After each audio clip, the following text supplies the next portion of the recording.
तो इनकी आपस में गुणा कर लेंगे। ठीक है, तो ये 2 है, ये 5 है, ये 3 है, ये तीनों अलग अलग संख्याएं हैं, अभाज्य संख्याएं हैं। ठीक है, तो इनकी गुणा ही कर लो। हेलो बच्चों, आज का हमारा टॉपिक है भिन्न संख्याओं का सरलीकरण। ठीक है, अभी तक हमने पूर्णांकों का सरलीकरण सीखा, इसके बाद दशमलव संख्याओं का सरलीकरण सीखा। आज हम सीखने जा रहे हैं भिन्न संख्याओं का। भिन्न संख्याएं क्या होती हैं? भिन्न संख्याएं होती हैं बेटा बटे वाली संख्याएं, जैसे 4/3 है, 2/5 है, 1/3 है आदि। इस प्रकार की संख्याओं को हम जोड़ना, घटाना, गुणा करना और भाग करना आज सीखने जा रहे हैं। अच्छे से समझना, बात समझ में आएगी, ये वादा है हमारा। और इस प्रकार की बातें अगर आप सीख जाते हो तो गणित में काफी हद तक समझना आ जाता है। ना, जब सवाल हमारे पास आते हैं, कोई भी सवाल किसी प्रकार के हो, उनमें जोड़ना, घटाना, गुणा करना, भाग करना ही होता है।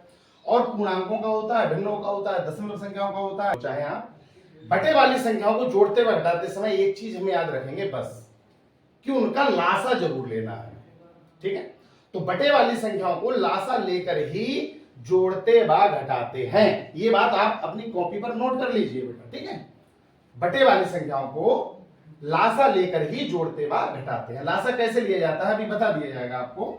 इसके भी हम 2, 3, 4, क्योंकि एक एक सब करवाएंगे तो 4 तो बनते हैं उदाहरण, 4 बातें हैं। तो 4 उदाहरणों के जरिए इन बातों को हम अच्छे से समझ लेंगे अभी। ठीक है, मान लिया ये सवाल दिया है आपका 1/2 प्लस दिया है 3/5 प्लस दिया है 1/3। ये सवाल दिया हुआ है, ये जोड़ने वाला है। कैसे पता लगाएंगे? सभी चिन्ह हमारे समान हैं, ये भी प्लस, ये भी प्लस, ये भी प्लस। समान चिन्हों की संख्याएं आपस में जुड़ती हैं, लेकिन पूर्णांक और दशमलव संख्याएं तो हमने जोड़ी। अब हम जोड़ने जा रहे हैं बटे वाली संख्याओं को। तो बटे वाली संख्याओं का पॉइंट हमने लिखवा दिया है, आप लोग दोबारा सुन सकते हो कि बटे वाली संख्याओं को लासा लेकर ही जोड़ते व घटाते हैं। जब जोड़ने वाली बात है तो जोड़ेंगे भी लासा लेकर। लासा कैसे लेते हैं? बटे वाली संख्याओं कौन कौन सी है ये देख लो। 2, 5, 3, इनका लासा क्या होगा? लासा होता है इन संख्याओं में, ये देखेंगे पहले तो हम कि किसी संख्या से विभाजित हो रही है कोई संख्या। ऐसी दो संख्याएं कोई सी किसी ना किसी संख्या से विभाजित होना चाहिए, तब हम विभाजित कर लेंगे। और अगर विभाजित नहीं हो रही हैं तो इनकी आपस में गुणा कर लेंगे। ठीक है, तो ये 2 है, ये 5 है, ये 3 है, ये तीनों अलग अलग संख्याएं हैं, अभाज्य संख्याएं हैं। ठीक है, तो इनकी गुणा ही कर लो, वही लासा हो जाएगा 2, 3, 5 का। तो 2 पंजे 10, 3 30, यानी कि इन संख्याओं का जो लासा है हमारा वो आएगा 30। कैसे आएगा देख लिया। और अगर किसी ना किसी संख्या से कोई ना कोई दो संख्याएं हैं, तीनों होती है तो तीनों, नहीं तो 2 विभाजित होती है तो पहले विभाजित कर लेते। अगर विभाजित होना बंद हो जाए या नहीं हो रही है तो उनकी आपस में गुणा ही लासा होता है, ये ध्यान रखना। ठीक है बेटा, अब इनसे इन्हें भाग कर दो। ठीक है, तो 2 से भाग करेंगे हम 30 को। 15 दूनी वैसे 30 होता है, तो 2 15 में 30 हो जाएंगे। नहीं तो आप 2 से 30 के लिए भाग कर सकते हो छोटे बच्चों की तरह। ठीक है, तो 2 15 जो बार आते हैं इनसे इन्हें भाग देंगे। जो बार आते हैं उनकी ऊपर वालों से गुणा करते हैं। ठीक है, ऊपर जो संख्या है उससे गुणा कर दो। तो 2 15 की गुणा 1 से कर दो। 15 एकम 15 प्लस, अब 5 से इन्हें भाग दे दो 30 को। तो 5 छक्का, 6 बार लगे, 6 की गुणा ऊपर वाली संख्या से कर दो। 6 3 18 प्लस 3 दाई 30, 10 बार लगे, 10 की ऊपर वाली संख्या से गुणा कर दो। 10 एकम 10। ये हमारा भाग हो गया और जो गुणा हुई वो भी कंप्लीट हुई। अब इन संख्याओं को आपस में जोड़ देंगे, क्योंकि समान चिन्हों की संख्याएं हैं। तो 15 18 10 है, 10 और 15 25 हो गए। 25 और 18, 25 में 15 जोड़ोगे 40 और 3 बचे 43 आ जाएंगे। ये जोड़ लेना एक बार आप नीचे ऊपर करके, बटे बचे 30। इनमें अगर कोई संख्या दोनों को विभाजित कर रही है तो कर देते हैं, नहीं तो यही आंसर हो जाएगा हमारा। यही हमारा जोड़ हो गया कंप्लीट। ठीक है, क्योंकि 43 अभाज्य संख्या है, ये है भाज्य संख्या भी है। ठीक, तो अभाज्य है, ये भाज्य है। अभाज्य कटती नहीं है किसी से, तो ये कटेगी तो है नहीं किसी से, विभाजित तो होंगे नहीं। तो यही आंसर कर सकते हो आप, ये आंसर हो गया। नहीं तो सही में भी ले सकते हो, मिश्रित भिन्न जिसे कहते हैं। ठीक है, तो ये बात हुई जोड़ने वाली। अब थोड़ा सरल भाषा में, क्योंकि हमें चारों बातें बतानी है, लंबा वीडियो ज्यादा बनाना नहीं है, आप लोग भी बोर नहीं हो, ठीक है। दूसरा उदाहरण लेते हैं घटाने वाला। मान लिया जे है 3/7 और माइनस करना है हमें 2/5। तो बटे वाली संख्याएं हैं और घटा है, क्योंकि ये असमान चिन्ह, तो इनको भी लासा लेंगे इनका और इन्हें लासा घटाएंगे, ठीक है, क्योंकि ये घटाने वाली बात है। तो 7 और 5 किसी संख्या से विभाजित तो होंगी नहीं दोनों संख्याएं, तो इनकी आपस में गुणा ही लासा होगी। तो 7 पंजे 35, 35 आ गया हमारा लासा। अब जो बटे में संख्याएं हैं इनसे इन्हें भाग दे दो, जो बार लगते हैं उनके ऊपर गुणा करते हैं। बार, ये अपने बार मत समझ लेना, बार मतलब आंसर होता है, भागफल होता है, ठीक है। 7 पंजे 5 बार लगे, 5 ही गुणा ऊपर कर दो, 5 दिया 15 माइनस 5 सत्ते, 7 पंजे तो 5 सत्ते, 7 बार लगे, 7 की गुणा कर दो ऊपर वाली संख्या से, 7 दूनी 14, ठीक है।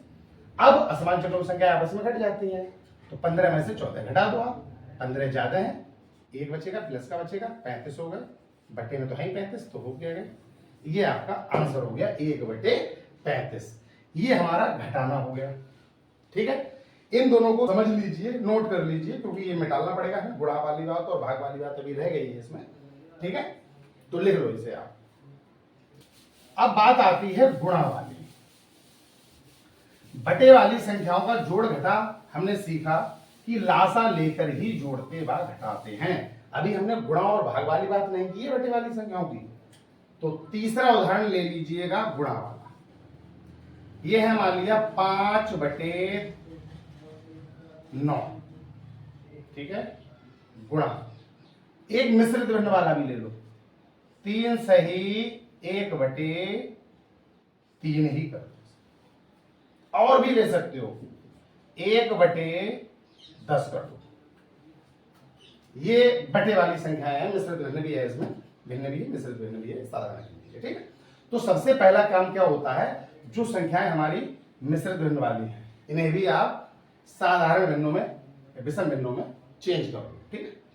तो ये हो जाएंगे हमारे 5/9, ये तो ऐसे ही रहेंगे, गुणा 3 तिया 9, इनकी इनसे गुणा कर देते हैं, ये जोड़ देते हैं, 3 तिया 9 और 1 10/3, गुणा 1/10।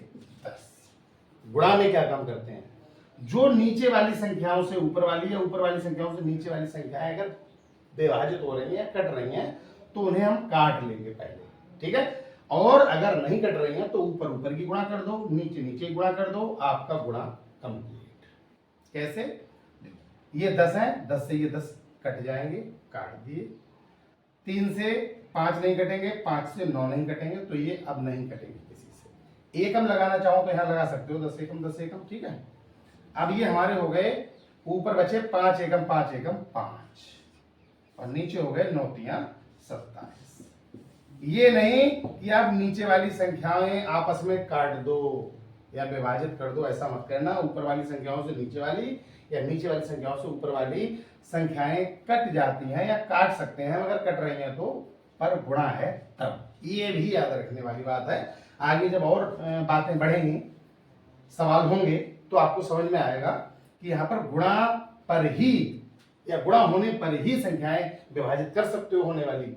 जोड़ घटा वाली बात है अगर, तो आप नहीं विभाजित कर सकते, ये ध्यान रखना, ठीक है। बताएंगे।